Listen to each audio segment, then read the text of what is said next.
ഓം ശ്രീരാമചന്ദ്രായ നമാം. എല്ലാ സജ്ജനങ്ങൾക്കും വിനീതമായ നമസ്കാരം. ഇന്ന് ആരണ്യകാണ്ഡത്തിലേക്ക് നമ്മൾ പ്രവേശിക്കുകയാണ്. അതിലെ 1-ാം സർഗത്തെ പറ്റിയിട്ടുള്ള വ്യാഖ്യാനമാണ് പറയാനായിട്ട് ശ്രമിക്കുന്നത്. ദണ്ഡക വനത്തിലേക്കുള്ള പ്രവേശനത്തെ പറ്റിയിട്ടാണ് ഇതിലെ വിവരണം. പ്രവിശ്യതു മഹാരണ്യം ദണ്ഡകാരണ്യമാത്മവാൻ ദദർശ രാമോ ദുർദർശ താപസാശ്രമമണ്ഡലം. ആത്മവാനും ദുർദർശനുമായിരിക്കുന്ന രാമൻ മഹാരണ്യമായിരിക്കുന്ന ദണ്ഡകാരണ്യത്തിലേക്ക് കടന്നപ്പോൾ ആ താപസാശ്രമ മണ്ഡലം കണ്ടു.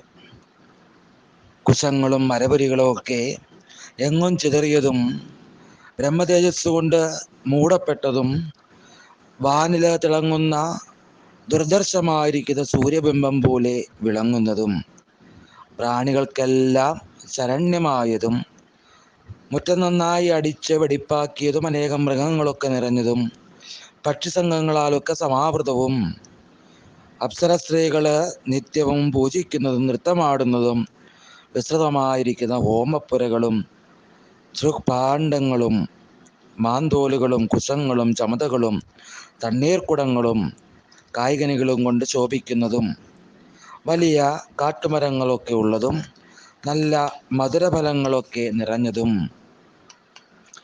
ബലിഹോമാർച്ചിതവും പുണ്യവും ബ്രഹ്മഘോഷം മുഴങ്ങുന്നതും താമരപ്പൂക്കളുള്ള പൊയ്കയാലും മറ്റു പൂക്കളാലും പരിവൃതവും ഫലമൂലങ്ങൾ മാത്രം ഭക്ഷിക്കുന്നവരും മരപുരിയും കൃഷ്ണാജിനും ഒക്കെ ധരിച്ചവരും സൂര്യാഗ്നി സമപ്രഭരും പുരാതനന്മാരുമായിരിക്കുന്ന താപസന്മാരോട് കൂടിയതും നീതാഹാരന്മാര് പുണ്യവാന്മാരായിരിക്കുന്ന മുനീശ്വരന്മാര് ബ്രഹ്മലോകം പോലെ വിളങ്ങുന്നത് ബ്രഹ്മഘോഷം മുഴങ്ങുന്നത് ബ്രാഹ്മണന്മാരാൽ വിളങ്ങുന്നതുമൊക്കെ ആയിരിക്കുന്ന ആ താപസാശ്രമ മണ്ഡലം ഇത് കണ്ട് മഹാതേജസ്വിയും ശ്രീമാനുമായിരിക്കുന്ന രാമൻ തൻ്റെ വലിയ വില്ലിന് ഞാനഴിച്ച് അടുത്ത് ചെന്നു. ദിവ്യജ്ഞാനോപന്നാസ്തേ രാമൻ ദൃഷ്ട്വാ മഹർഷയാം അഭിജഗ്മുസ്തഥാ പ്രീത വൈദേഹീം ച യശസ്വിനീം. ദിവ്യജ്ഞാനികളായിരിക്കുന്ന മഹർഷിവര്യന്മാര് രാമനെയും യശസ്വിനിയായിരിക്കുന്ന സീതയൊക്കെ കണ്ട് സന്തോഷപൂർവ്വം അവരെ സ്വീകരിച്ചു. ദൃഢവ്രതന്മാരായിരിക്കുന്ന അവര് ഉദയചന്ദ്രനെ പോലെയുള്ള രാമനെയും ധർമ്മചാരിയായിരിക്കുന്ന ലക്ഷ്മണനെയും യശസ്വിനിയായിരിക്കുന്ന സീതയെയും കണ്ട് ആശീർവാദങ്ങൾ നേർന്നുകൊണ്ട് വരവേറ്റു. രൂപസംഘനനം ലക്ഷ്മീം സൗകുമാര്യം സുവേഷതാം ദദൃശ് വിസ്മിതാകാരാ രാമസ്യ വനവാസിനാം. ആ വനചാരികളൊക്കെ രാമന്റെ രൂപലാവണ്യവും മറ്റും കണ്ട് വിസ്മയം പൂണ്ടു. രാമനെയും ലക്ഷ്മണനെയും സീതയെയും ആശ്ചര്യപൂർവ്വം നിർനിമേഷരായിട്ട് തന്നെ അവര് നോക്കി നിന്നുപോയി. മുനിമാര് സർവഭൂതഹിതകാരിയായിരിക്കുന്ന രാഘവനെ അവിടെ പർണശാലയില് അതിഥിയായിട്ട് സ്വീകരിച്ചു. തതോ രാമസ്യ സൽകൃത്യ വിധിനാ പാപകോപമാ. ഇതുപോലെ രാമനെ സ്വീകരിച്ചുകൊണ്ട് അഗ്നിതുല്യന്മാരായിരിക്കുന്ന മഹാഭാഗന്മാരായിരിക്കുന്ന ധർമ്മചാരികളായിരിക്കുന്ന അവര് ജലമൊക്കെ നൽകുകയുണ്ടായി. മൂലം പുഷ്പം ബലം മന്യമാശ്രമം ച മഹാത്മനാ നിവേദയിത്വാ ധർമ്മജ്ഞാസ്തത പ്രാഞ്ജലയോ ബ്രുവൻ. ധർമ്മജ്ഞന്മാരും മഹാത്മാക്കളുമായിരിക്കുന്ന അവര് കാട്ടുകായ്കനികളും പൂക്കളും ഒക്കെ സമർപ്പിച്ചുകൊണ്ട് കൈകൂപ്പിക്കൊണ്ട് പറയുകയുണ്ടായി, അങ്ങ് ഈയുള്ളവർക്ക് ശരണ്യനാണ്, സമ്പൂജ്യനാണ്, മാന്യനാണ്, ഗുരുവും ആണ്.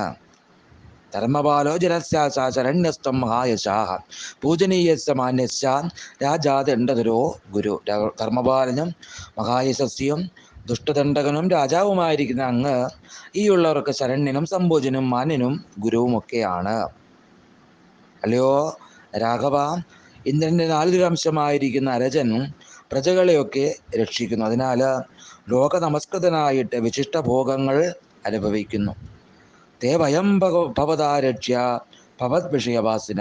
അങ്ങയുടെ നാട്ടിൽ വാഴുന്ന ഞങ്ങളെ അങ്ങ് രക്ഷിക്കണം. നഗരസ്ഥോ വനസ്ഥോ വാ ത്വന്നോ രാജാ ജനേശ്വര. നഗരത്തിലിരുന്നാലും വനത്തിലിരുന്നാലും അങ്ങ് തന്നെയാണ് ഞങ്ങളുടെ രാജാവ്.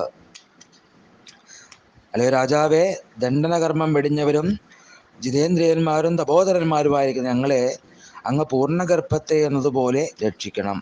ഏവമുക്ത പലർമൂലി പുഷ്പൈരന്വേഷ രാഘവം അന്വേഷിച്ചാൻ വിവിധാഹാരൈ സലക്ഷ്മണമഭൂജയനും. അവരിങ്ങനെ പറഞ്ഞുകൊണ്ട് സൗമിത്രി സഹിതനായിരിക്കുന്ന രാമനെ കിഴങ്ങുകളും പൂക്കളും മറ്റ് വിവിധ ആഹാരങ്ങളും ഒക്കെ നൽകി സൽക്കരിക്കുകയുണ്ടായി. അങ്ങനെ ഈശ്വരനായിരിക്കുന്ന രാമനെ അഗ്നിതുല്യന്മാരും ന്യായവൃത്തന്മാരുമായിരിക്കുന്ന ചിത്തതാപസന്മാരൊക്കെ യഥാവിധി തൃപ്തിപ്പെടുത്തി. അപ്പോൾ അങ്ങനെ താപസ ആശ്രമ മണ്ഡലത്തിലേക്കുള്ള ആ രാമൻ്റെ പ്രവേശനത്തെ പറ്റിയിട്ടാണ് ഈ അരണ്യകാണ്ഡത്തിലെ 1-ാം സർഗത്തിൽ നമ്മൾ കേട്ടത്. എല്ലാവർക്കും ശ്രീരാമാനുഗ്രഹം ഉണ്ടാകട്ടെ എന്ന് പ്രാർത്ഥിക്കുന്നു. സർവം ശ്രീരാമപാദാരവിന്ദാർപ്പണമസ്തു.